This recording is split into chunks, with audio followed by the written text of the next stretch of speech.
This is the purpose of your life and the purpose of God's call and election in your life. This is the great promises in the Bible that God calls you to obtain His kingdom and glory. എനിക്കായൊരു ഭവനം ഉയരെ അങ്ങുയരെ ഒരുങ്ങിയിടുന്നു ദൈവസന്നിധിയിൽ. ദൈവത്തിൻ കയ്യാൽ നിർമ്മിതമാം ഭവനം ഒരുങ്ങിയിടുന്നു അങ്ങുയരെ.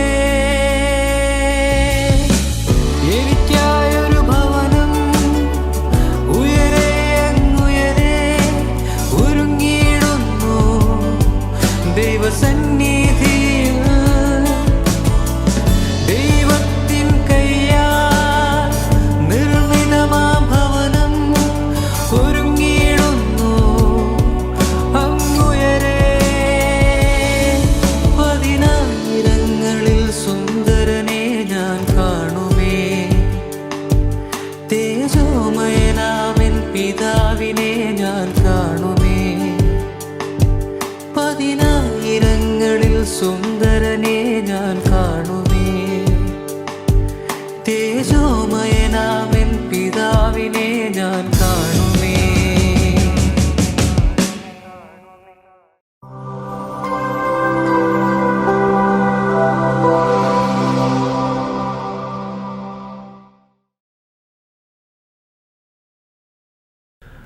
Welcome to kingdom and glory of God.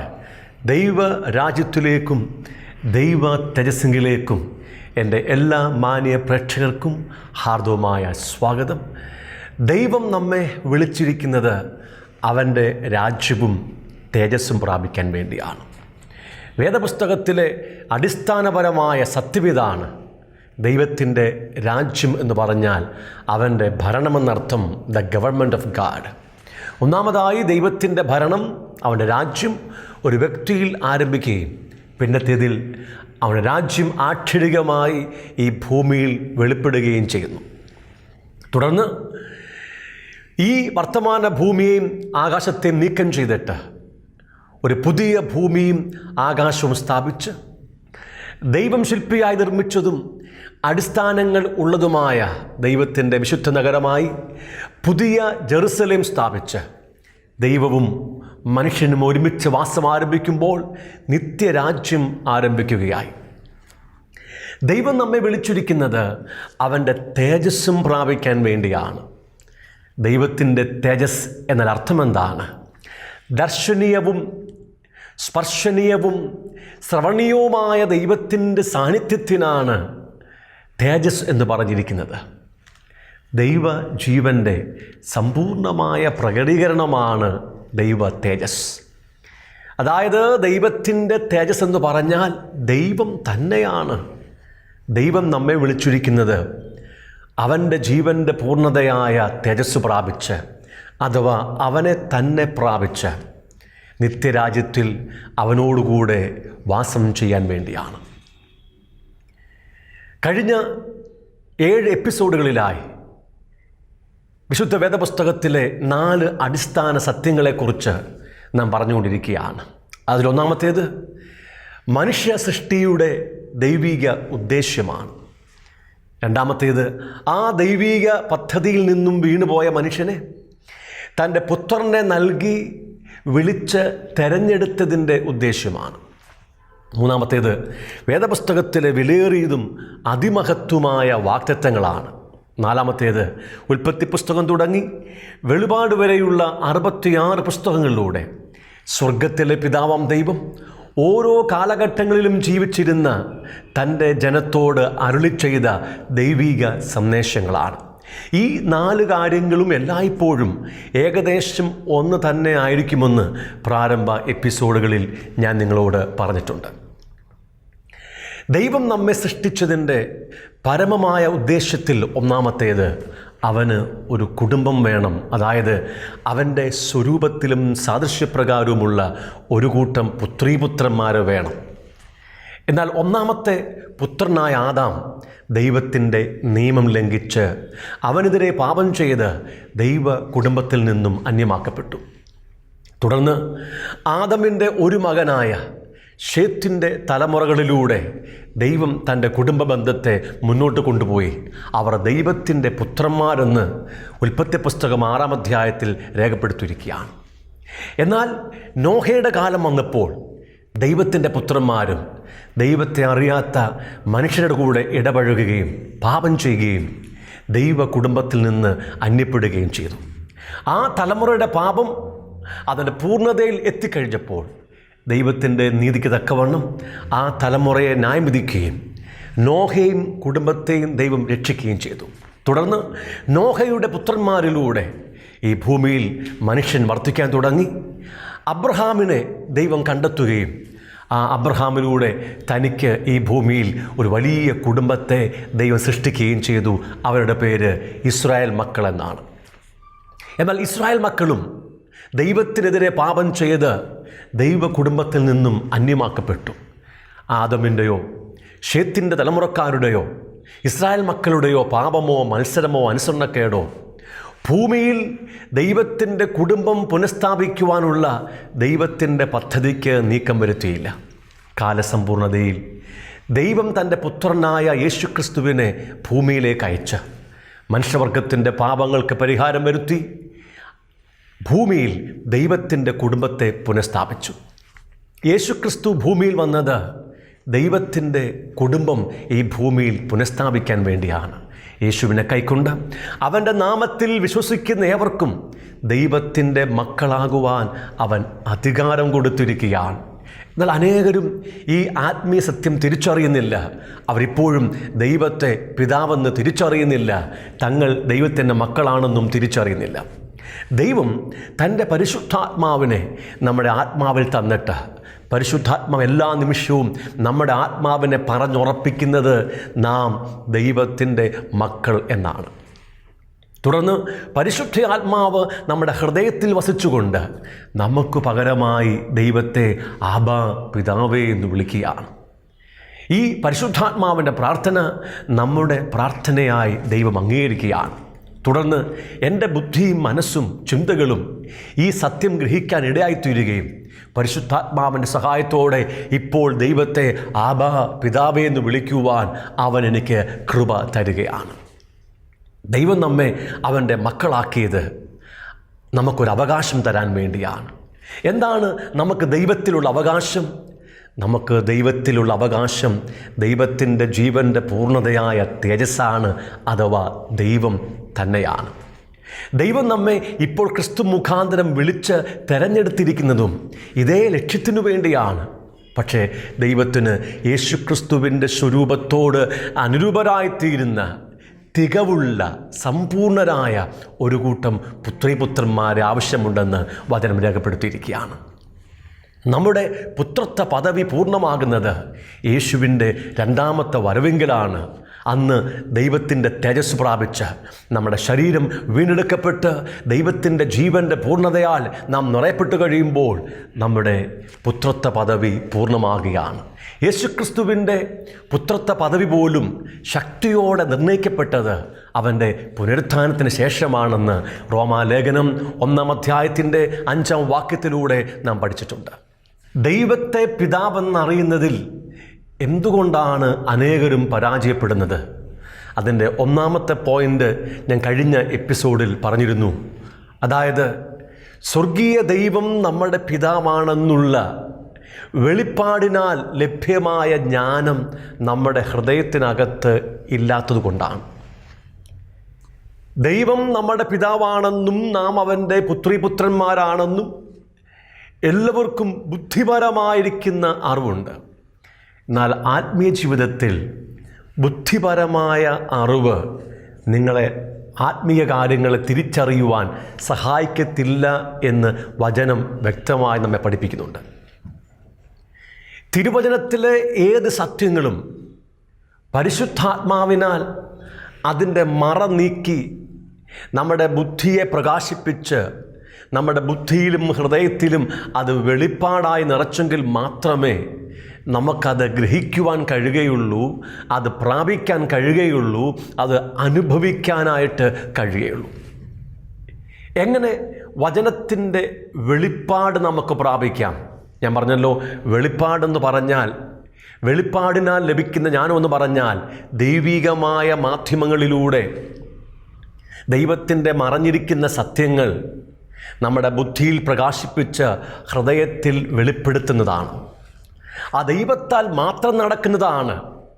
അങ്ങനെ ഒരു സത്യം നിങ്ങൾ പ്രാപിച്ചു കഴിയുമ്പോൾ അത് നിങ്ങളുടെ അകത്തു വന്ന്, നിങ്ങളുടെ അകത്തത് ജീവനായി ആത്മാവായി തീർന്ന് അതിൻ്റെ ഫലങ്ങൾ നിങ്ങളുടെ ഹൃദയത്തിൽ വഹിക്കപ്പെടാൻ തുടങ്ങുകയും ക്രമേണ അത് നിങ്ങളുടെ ജീവിതത്തിൻ്റെ ഭാഗമായി തീരുകയും ചെയ്യും.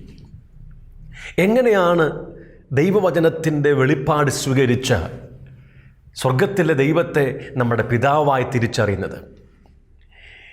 വിശുദ്ധ വേദപുസ്തകം 66 പുസ്തകങ്ങളുണ്ടെങ്കിലും അത് ഒറ്റ പുസ്തകമാണ്. അതുകൊണ്ട് ഇത് തുടർമാനമായി നിങ്ങൾ വായിക്കേണ്ടതാണ്. ഞാൻ പറയുന്നത്, പുതിയ ഉടമ്പടി പുസ്തകങ്ങൾ നിങ്ങൾ ആദ്യം വായിക്കുക, തുടർമാനമായിട്ട് വായിക്കുക. വായിക്കും മുമ്പ് പഠിക്കുവാനുള്ള നിങ്ങളുടെ മനസ്സിനെ നിങ്ങൾ സ്വിച്ച് ഓഫ് ചെയ്യേണ്ട ആവശ്യമുണ്ട്.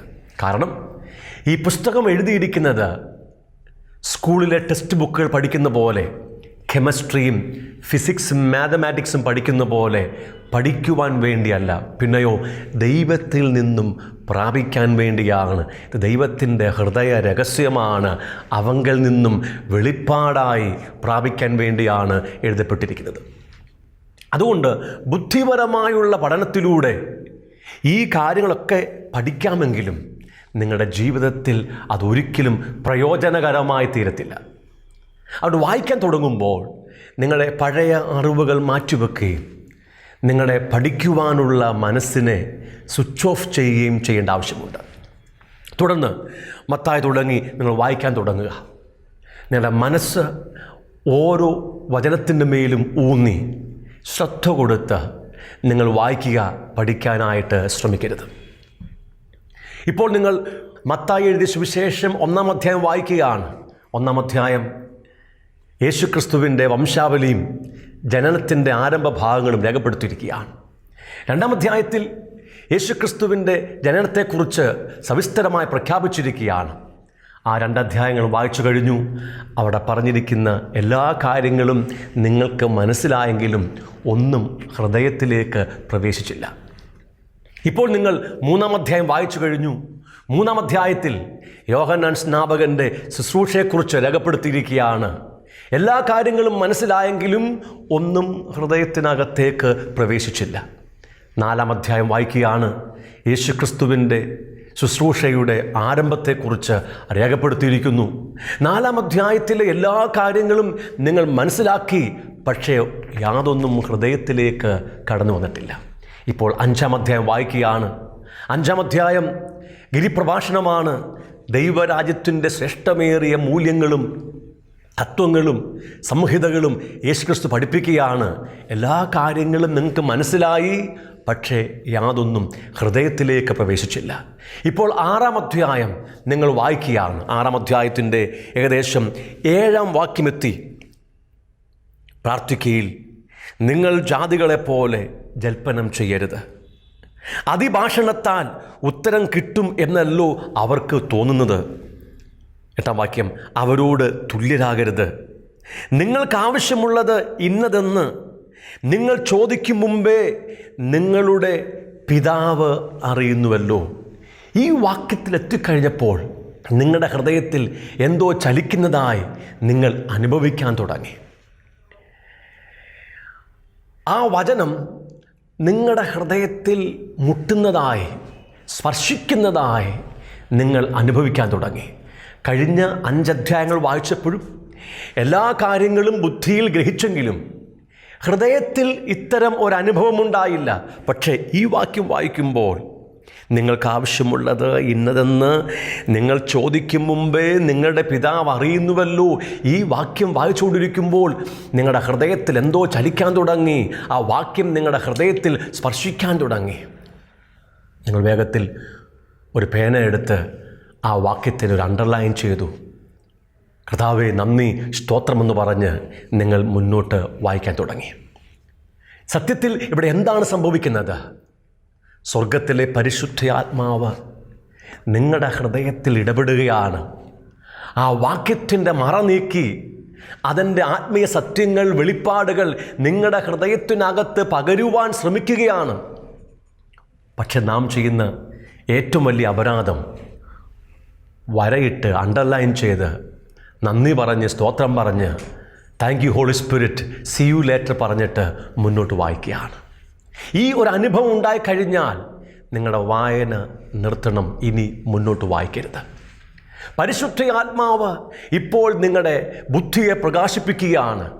ജ്ഞാനത്തിൻ്റെയും വെളിപ്പാടിൻ്റെയും ആത്മാവിനാൽ, പരിജ്ഞാനത്തിൻ്റെയും വിവേകത്തിൻ്റെയും ആത്മാവിനാൽ നിങ്ങളുടെ ബുദ്ധിയെയും നിങ്ങളുടെ ഹൃദയത്തെയും നിങ്ങളുടെ ഹൃദയത്തിൻ്റെ ദൃഷ്ടിയെയും അവൻ പ്രകാശിപ്പിക്കാൻ തുടങ്ങുകയാണ്.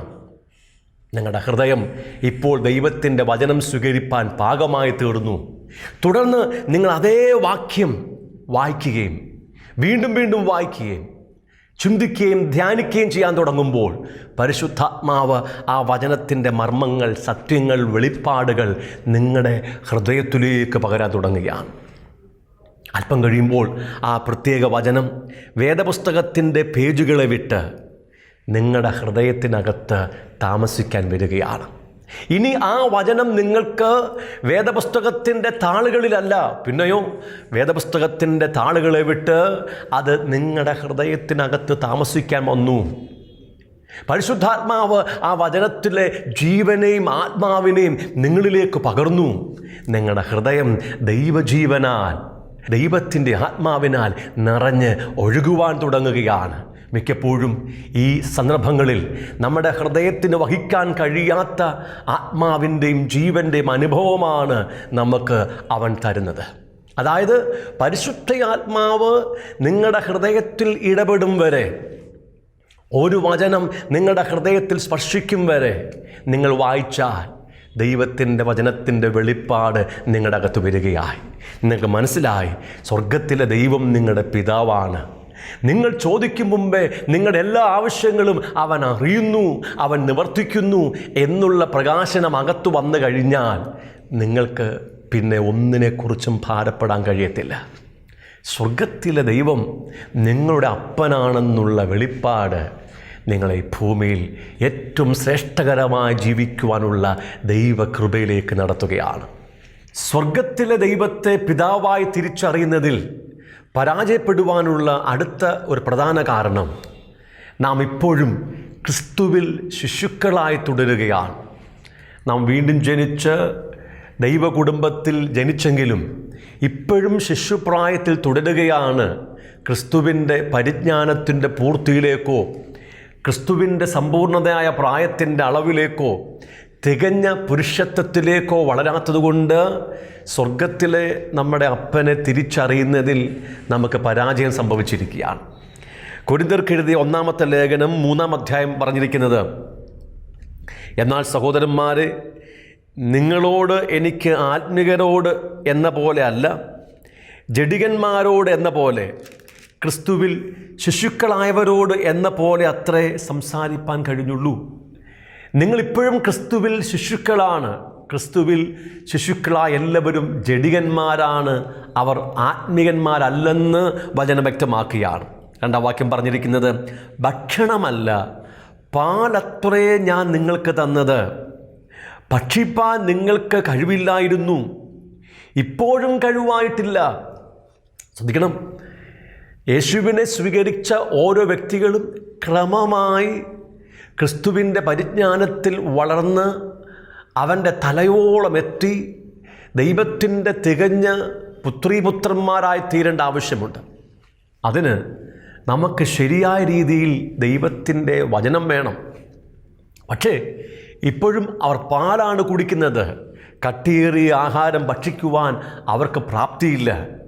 എബ്രായ ലേഖനം 5-ാം അധ്യായത്തിൻ്റെ 12-ാം വാക്യം തുടങ്ങി പറഞ്ഞിരിക്കുന്നത്, കാലം നോക്കിയാൽ ഇപ്പോൾ ഉപദേഷ്ടാക്കന്മാർ ആയിരിക്കേണ്ടുന്ന നിങ്ങൾക്ക് ദൈവത്തിൻ്റെ അരുളപ്പാടുകളുടെ ആദ്യ പാഠങ്ങളെ തന്നെ വീണ്ടും ഉപദേശിച്ചു തരുവാൻ ആവശ്യമായിരിക്കുന്നു. കട്ടിയായുള്ള ആഹാരമല്ല, പാലത്രേ നിങ്ങൾക്ക് ആവശ്യമെന്ന് വന്നിരിക്കുന്നു. ദൈവത്തിൻ്റെ അരുളപ്പാടുകളുടെ ആദ്യ പാഠങ്ങൾ എന്തൊക്കെയാണ്? ഉൽപ്പത്തി പുസ്തകം തുടങ്ങി മലാഖി വരെയുള്ള 39 പുസ്തകങ്ങളിൽ പറഞ്ഞിരിക്കുന്ന ദൈവരാജ്യത്തിൻ്റെയും ദൈവ തേജസ്സിൻ്റെയും പ്രാരംഭമായ വെളിപ്പാടുകളാണ്, പഠിപ്പിക്കലുകളാണ് ദൈവത്തിൻ്റെ ആദ്യ പാഠങ്ങൾ.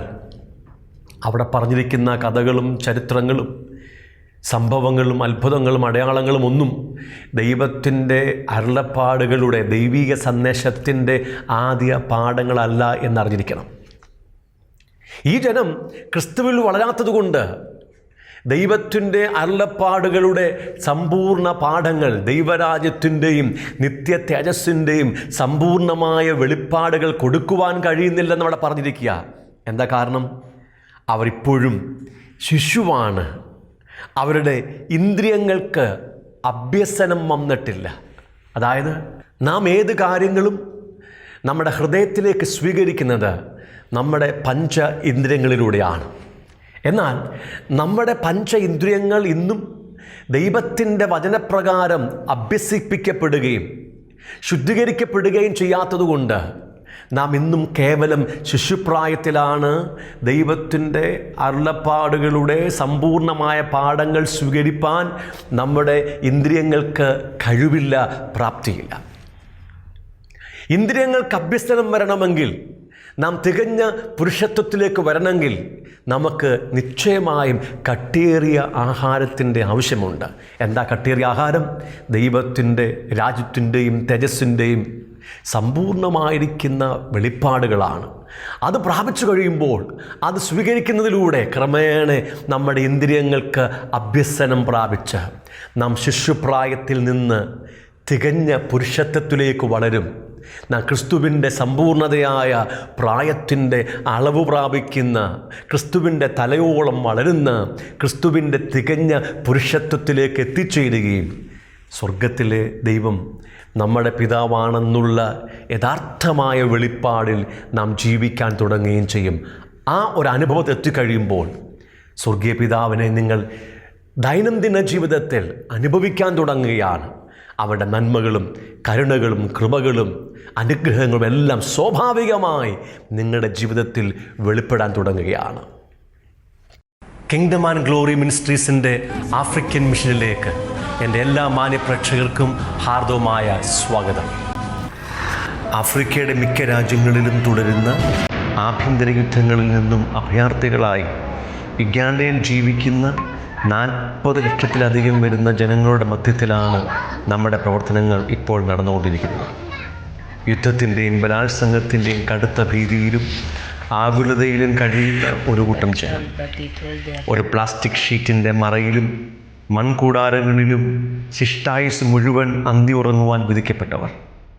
ശരിയായ അളവിലുള്ള പോഷകാഹാരമോ വസ്ത്രമോ വിദ്യാഭ്യാസമോ ആധുനിക ചികിത്സ സംവിധാനങ്ങളോ ഇവർക്ക് ഇപ്പോഴും അന്യമാണ്. വളരെ ശോചനീയമായ പരിസ്ഥിതിയിൽ കേവലം മൃഗങ്ങളെപ്പോലെ ജീവിതം തള്ളി നീക്കുവാൻ വിധിക്കപ്പെട്ട മാനസിക ശാരീരിക വൈകല്യങ്ങൾക്ക് അടിമയായവരും അനാഥരുമായ ആയിരങ്ങൾ ഇതിൻ്റെ മധ്യത്തിലുണ്ട്. ഹ്യൂമൻ ട്രാഫിക്കിംഗ്, ലൈംഗിക ചൂഷണവും നിർബാധം തുടരുന്ന ഇവിടെ മാനസിക വൈകല്യങ്ങളുള്ള കുഞ്ഞുങ്ങൾ പോലും പിച്ചുചീന്തപ്പെടുന്ന ദാരുണ സംഭവങ്ങൾ വിരളമല്ല. കുട്ടികൾ ഉൾപ്പെടെ ജനത്തിനായി ദീർഘമണിക്കൂറുകൾ കാത്തു നിൽക്കുന്നത് നിത്യകാഴ്ചയാണ്. ഈ ജനത്തിന് ആശ്വാസവും ധൈര്യവും പകർന്നുകൊണ്ട് 25ഓളം വരുന്ന നമ്മുടെ മിഷൻ പ്രവർത്തകർ ഭവനങ്ങൾ സന്ദർശിക്കുകയും വചനം പഠിപ്പിക്കുകയും ഇവർക്കായി പ്രാർത്ഥിക്കുകയും ചെയ്യും. ഗ്ലോറിയസ് കിഡ്സ് കാസിൽ എന്ന പേരിൽ മാനസിക വൈകല്യങ്ങൾ ഉള്ള കുഞ്ഞുങ്ങളുടെ പുനരധിവാസത്തിനായുള്ള ഒരു സ്ഥാപനവും നാം ആരംഭിച്ചിട്ടുണ്ട്. ആഫ്രിക്കയുടെ വിവിധ രാജ്യങ്ങളിലേക്ക് സുവിശേഷ ദൗത്യവുമായി മിഷണർമാരെ അയക്കുന്നതിനായി ബൈബിൾ ട്രെയിനിങ് സെൻ്ററിൻ്റെ നിർമ്മാണ പ്രവർത്തനങ്ങൾ ഇവിടെ പുരോഗമിച്ചുകൊണ്ടിരിക്കുന്നു. അനാഥരും ശാരീരിക വൈകല്യങ്ങളുമുള്ള കുഞ്ഞുങ്ങൾക്ക് വേണ്ടി ഒരു ബോർഡിംഗ് സ്കൂൾ, ഒരു കുഴൽക്കിണർ നിർമ്മാണ യൂണിറ്റ്, മൊബൈൽ മെഡിക്കൽ യൂണിറ്റ്, തുടങ്ങിയവ ആരംഭിക്കുവാനുള്ള ഒരുക്കത്തിലാണ് നമ്മൾ. ഈ ദൗത്യത്തിൽ നിങ്ങൾക്കും ഞങ്ങൾക്കൊപ്പം പങ്കുചേരുവാൻ അവസരമുണ്ട്.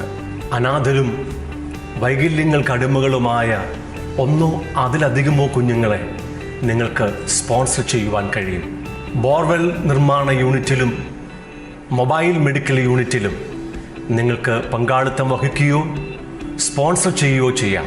ഒന്നോ അതിലധികമോ സുവിശേഷകന്മാരെ സപ്പോർട്ട് ചെയ്യുവാൻ നിങ്ങൾക്ക് അവസരമുണ്ട്. നിങ്ങളൊരു സ്പെഷ്യൽ എഡ്യൂക്കേറ്ററോ മെഡിക്കൽ പ്രൊഫഷനുള്ള വ്യക്തിയാണെങ്കിൽ നിങ്ങളുടെ സഹായം ഇവർക്ക് അധികം ആവശ്യമുണ്ട്. ഈ ദൗത്യങ്ങൾക്ക് വേണ്ടി പ്രാർത്ഥിക്കുവാനും ഈ സ്ഥലം സന്ദർശിക്കുവാനും നിങ്ങൾക്ക് അവസരമുണ്ട്. നിങ്ങൾക്ക് സ്വന്തമായ ഒരു മിനിസ്ട്രി ഇവിടെ ആരംഭിക്കുവാൻ ആഗ്രഹമുണ്ടെങ്കിൽ ആവശ്യമായ എല്ലാ നിയമസഹായങ്ങളും ഞങ്ങളുടെ NGO നൽകുന്നതായിരിക്കും. വാക്കുകൾക്ക് അതീതമായ ദുരന്തമുഖത്ത് ജീവിക്കുന്ന നമ്മുടെ സഹജീവികളുടെ ആശ്വാസത്തിനും ഉന്നമനത്തിനുമായി നമുക്ക് ഒരുമിച്ച് ഈ ദൗത്യത്തിൽ പങ്കുചേരാം. നഗരമതിൻ ഭവനമാ നിൻ തേജസ്സിൻ പൂർണ്ണതയിൻ അവകാശമാ പുതു ജെറുസലേം